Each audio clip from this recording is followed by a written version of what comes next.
इकडे नागपूरमध्ये 4 शाळकरी मुलींचा खोटारडेपणा समोर आलेला आहे। रिक्षावाल्यावरती खोटे आरोप करून त्यांना मारहाण करण्यात आली। मुलींची मारहाण पाहून जमावाने देखील ऑटोवाल्याला चोप दिला। रिक्षात मुली जोरजोरात बोलत असल्याने हा वाद झाला। 4 पैकी एका मुलीने ऑटो थांबवायला लावून मारहाण केली।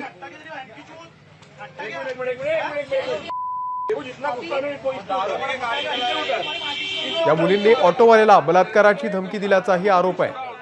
कोलकाता सारख्या अत्याचाराची धमकी दिल्याचा मुलींनी आरोप केलेला आहे। पोलीस तपासामध्ये या मुलींचा हा आरोप खोटा निघालेला आहे। मुलींच्या पालकांना बोलावून पोलिसांनी या मुलींना समज दिलेली आहे।